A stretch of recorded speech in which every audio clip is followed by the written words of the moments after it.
کرتے ہیں، اس کا شکر ادا کرتے ہیں، اس نے ہم سب پر یہ مبارک مہینہ رمضان المبارک کا عنایت فرمایا، ہم اس میں کثرت سے عبادت کریں۔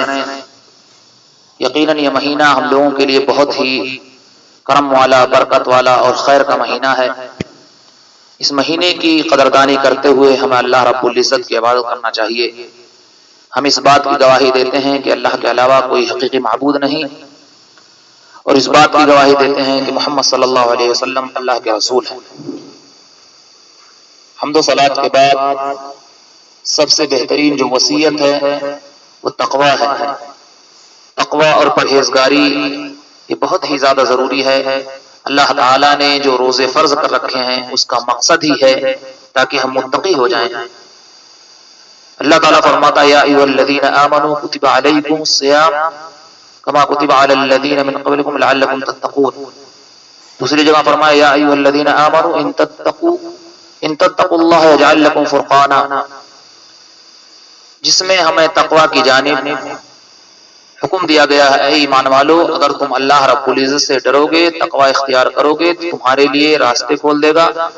صحیح معنوں میں تمہاری ہدایت کرے گا، رہنمائی کرے گا۔ یہی نہیں بلکہ اللہ کے رسول صلی اللہ علیہ وسلم کی وہ حدیث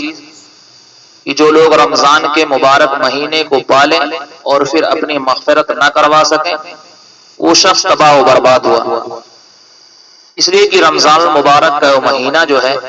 اللہ تعالیٰ نے ہمیں عنایت فرمایا ہے تاکہ ہم اس میں خیر و برکت کر کے اپنی مغفرت کروا لیں، اور اگر اس مہینے کے اندر ہم نے نیکیوں میں بڑھ چڑھ کر کے حصہ نہیں لیا اور اللہ رب العزت کے عطا کردہ انعام سے غافل رہے تو میرے محترم دوستو یہ بہت ہی افسوس کی بات ہے، کیونکہ اللہ کے رسول صلی اللہ علیہ وسلم سے حدیث صحیح طور پر ثابت ہے من صام رمضان ایمانا واحتسابا غفر له ما تقدم من ذنبه، کہ جو رمضان میں صحیح طریقے سے اچھی نیت کے ساتھ روزہ رکھتا ہے تو اللہ تعالیٰ اس کے تمام گناہوں کو معاف کر دے گا۔ اسی طرح سے جو قیام کرتا ہے یعنی تراویح پڑھتا ہے رات میں سچی نیت کے ساتھ تو اللہ رب العزت اس کی مغفرت فرما دیتا ہے، اور اسی طرح جو لیلۃ القدر کی رات میں لیلۃ القدر میں جاگتا ہے، صحیح طور پر عبادت کرتا ہے، اس کی مغفرت فرما دیتا ہے۔ تو اس مہینے کی عظمت کو اور اہمیت کو سمجھتے ہوئے ہمیں اس میں صحیح طریقے سے اللہ رب العزت کی عبادت کرنا چاہیے اور تقوی اختیار کرنا چاہیے، اس لیے کہ روزے کا جو مقصد ہے وہ تقوی ہے، اور ان مہینوں کے اندر اگر بائی چانس کوئی غلطی ہو جائے، کسی سے آپس میں کوئی اختلاف ہو جائے تو ایسے موقع پر اسے جھگڑا نہیں کرنا چاہیے۔ حدیث میں آتا ہے کہ اللہ کے رسول صلی اللہ علیہ وسلم نے فرمایا اذا كان صوم احدكم فلا يرفث ولا يسخط فان سابه احد او قاتله فليقل اني امرؤ صائم۔ بخاری اور مسلم شریف کی حدیث ہے، خطیب صاحب نے ذکر کیا کہ جب تم میں سے کوئی روزے سے ہو اور ایسے موقع پر کسی سے کوئی اختلاف ہو جائے اور وہ کچھ الٹا سیدھا اسے کہنے لگے یا ایک ہی اس سے لڑنے پر آمادہ ہو جائے تو ایسا شخص خاموشی کے ساتھ کہے بھائی میں روزے سے ہوں اور چپ رہے، اس لیے کہ اگر وہ ایسے موقع پر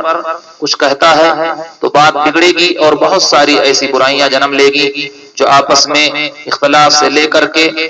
مار کی طرف یا جھگڑے کی طرف یا اس طرح سے آپس کے اندر کینہ اور بغض و عداوت کی طرف جائے گی۔ اس لیے جب ہم روزے سے ہوں تو اس چیز کا خاص طور پر خیال رکھنا چاہیے کہ اگر ہم سے کوئی غلطی ہو جائے یا دوسرے والے سے تو دوسرے والے کو خاموش ہو جانا چاہیے، اور دوسرے کی طرف سے غلطی ہو جو سامنے والا ہے وہ خاموش ہو جائے تاکہ آپس میں کوئی اختلاف اور جھگڑا نہ ہو۔ اور یہ بات جانتے ہیں کہ اگر سچے طور پر آدمی روزہ رکھتا ہے، سچی نیت کے ساتھ رکھتا ہے تو یہ اللہ رب العزت کا تقوی اور اللہ رب العزت کا خوف اس کے اندر ہوگا۔ بہت سارے لوگ صرف روزہ رکھتے ہیں، روزہ یعنی بھوکے رہتے ہیں، صرف بھوکے رہنا یہ روزے کی حقیقت نہیں ہے، بلکہ روزہ اگر رہیں تو صحیح معنوں میں اللہ تعالیٰ نے جو ہمارے اوپر تمام چیزوں کا حکم دیا ہے اس چیز کا خیال کرتے ہوئے روزہ رہیں، تلاوت کریں، نماز جماعت سے پڑھیں، عبادت کریں، ایسا نہ ہو کہ صرف بھوکے رہیں، کیونکہ بہت سارے لوگ ایسے ہیں جو صرف بھوکے رہتے ہیں، نہ انہیں نماز کی فکر ہے نہ تلاوت کی فکر ہے، بس جس طرح سے دیکھتے ہیں کہ لوگ بھوکے ہیں اور ایسے ہی بہت سارے لوگ اس طرح سے صبح ہی سو جائیں گے اور اس طرح سے نہ اذان کی فکر، نہ نماز کی فکر، نہ جماعت کی فکر، نہ تلاوت کی فکر، نہ صدقہ خیرات اور نہ تقوی کی جانب بڑھنے کی فکر، بس بھوکے ہیں۔ میرے بھائی اور دوستو، اس طرح سے کرنا یہ غلط ہے۔ خطیب صاحب نے اس بات پر زور دیا کہ ایسا نہیں ہونا چاہیے، بلکہ اگر آدمی روزے سے ہے تو وہ جو دوسرے احکام ہیں، دوسرے فضائل ہیں اور جن چیزوں کا اللہ تعالیٰ نے ہمیں حکم دیا ہے اس کا ہمیں خیال کرنا چاہیے۔ اسی طرح سے اللہ کے رسول صلی اللہ علیہ وسلم کی مشہور حدیث ہے کہ اللہ کے رسول صلی اللہ علیہ وسلم نے فرمایا من لم يدع قول الزور والعمل به فليس لله حاجة في ان يدع طعامه وشرابه، کہ جو شخص روزہ رہتے ہوئے جھوٹ بولنا، جھوٹ جیسی چغلی، غیبت اور دوسری چیزیں ہیں ان سے وہ باز نہیں آیا تو ایسے شخص کو روزہ رہنے کی کوئی ضرورت نہیں ہے۔ بھائیو، آپ سب جانتے ہیں کہ روزے کا مقصد کیا ہے؟ تقویٰ ہے۔ اگر ہمارے اندر پہلے خرابی تھی تو اس سے ہمیں اور اچھا اور اصلاح آنا چاہیے۔ مان لیجیے ہمارے اندر کوئی کمی تھی، تھوڑی سستی تھی نماز کے اندر، تو اس مہینے کے اندر اور مزید ہمارے اندر پھرتی اور چستی آنا چاہیے، اور یہ پھرتی اور چستی برقرار رہنا چاہیے۔ ایسا نہ ہو کہ صرف اسی موسم خیر ہی کے لیے ہو۔ تو ہمارے اندر کچھ تغیر اور تبدیلی آنی چاہیے، اس لیے کہ اگر ہم اپنے آپ میں تغیر اور تبدیلی نہیں لائیں گے تو یہ روزے اور تقویٰ کے منافی کام ہوگا۔ اسی طرح سے اس مہینے کے اندر ادب ہمارے اندر آنا چاہیے، سلیقہ آنا چاہیے، قرآن کریم کی صحیح سمجھ آنی چاہیے، نیکی کرنے کا جذبہ ہونا چاہیے، اللہ رب العزت کا ذکر خیر کرنا چاہیے، یہ دعا کرنا چاہیے، یہ چیزیں ہونی چاہیے۔ مان لیجئے اگر اللہ تعالیٰ نے آپ کو مال اور دولت دیا ہے تو آپ غریبوں کا خیال کریں، جس قدر ممکن ہو سکے، یہاں نہیں آپ اپنے گاؤں، اپنے علاقے میں کچھ دے دیں، یا اس طرح سے اپنے اندر کچھ بڑھاوا لانا چاہیے اور کچھ تبدیلی لانا چاہیے۔ اور ادب کے جو طریقے ہیں، جیسے قرآن کریم آپ پڑھیں تو سمجھ کر کے پڑھیں، اگر آپ ویسے ہی پڑھتے ہیں تو بھی ثواب ہے، لیکن اس کے اندر غور فکر کرنا، تدبر کرنا، اس لیے کہ اللہ تعالیٰ نے بیشتر آیات کے اندر اس چیز کا حکم دیا ہے کہ وہ قرآن کریم میں غور و فکر کیوں نہیں کرتے۔ مان لیجیے ایک مثال ہم آپ سے کہتے ہیں سمجھانے کے لیے کہ کوئی ایسی چیز ہم جو زبان نہیں جانتے ہوں، اگر ہم سے کوئی کہہ رہا ہے تو ہم صرف اس زبان کو پڑھ لے رہے ہیں یا بول لے رہے ہیں، لیکن اس کے مفہوم کو نہیں سمجھ رہے ہیں۔ اور یہ اللہ تعالیٰ کا جو قرآن ہے یہ ہم تک ایک پیغام ہے، اور یہ پیغام ہم کو عربی زبان میں دیا گیا ہے، تو اس میں اللہ تعالیٰ کہیں ہمیں روزہ رکھنے کا حکم دے رہا ہے، تقوی اختیار کرنے کا، کہیں سود خوری سے منع کر رہا ہے، کہیں نماز کی طرف بلا رہا ہے۔ ہم صرف قرآنی آیات کو پڑھیں تو ثواب تو ملتا، اس میں کوئی شک نہیں ہے۔ یہ قرآن ہی کی برکت ہے کہ اس کو بغیر سمجھے بھی کوئی پڑھتا ہے تو اس کو ثواب ملتا ہے۔ لیکن اگر آپ اس کے معنی کو بھی غور کریں، اگر ہفتے میں 10 دن میں ٹائم نکال کر تدبر سے پڑھیں تو اس کا مقام و مرتبہ اور ہے، اور دل میں وہ چیز بیٹھے گی۔ اسی طرح سے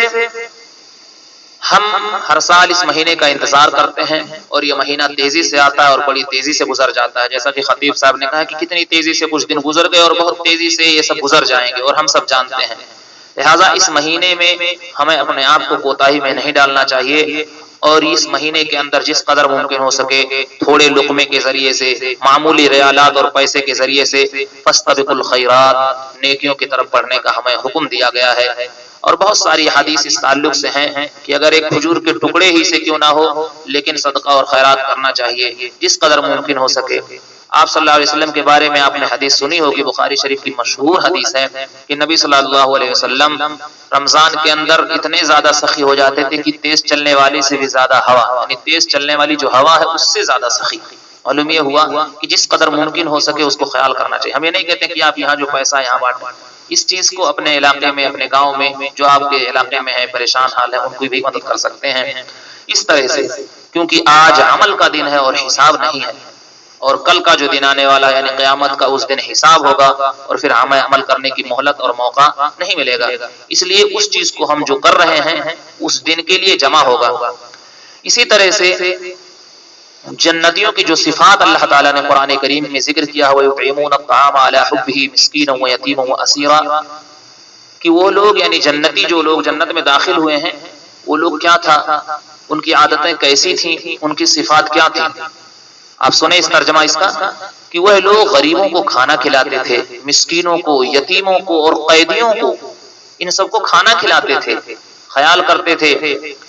اور ان کا مقصد کھلانے کا صرف کیا ہوتا تھا؟ اللہ کی رضا جوئی ہوتی تھی کہ اللہ تعالیٰ خوش ہو جائے۔ معلوم یہ ہوا کہ یہ جو کھانا کھلا رہے تھے یہ صدقہ ہی کر رہے تھے۔ صدقہ کہتے ہیں جو مال اللہ تعالیٰ نے آپ پر فرض نہیں کیا ہے، لیکن آپ اللہ کی رضا جوئی اور خوشی کے لیے، آپ اللہ رب العزت کی خوشی کے لیے کسی کو دیں، کھانا کھلائیں، پانی پلائیں، یا کچھ پیسہ دے دیں، دوا کرا لے، یا اس طرح سے بہت ساری چیزیں ہیں۔ تو یہ جنتیوں کی صفات ہے کہ وہ اللہ کے راہ میں اس طرح سے خرچ کرتے تھے۔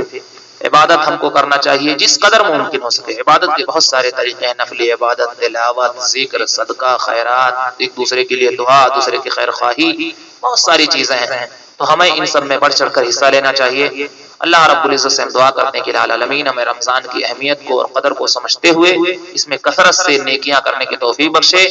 اور روزے کی حقیقت کو جان کر صحیح معنوں میں روزہ رکھنے والا بنائے، قرآن کریم کی تلاوت کریں، اس کے مفہوم کو ہم سمجھیں۔ آمین وآخر دعوانا الحمدللہ رب العالمین۔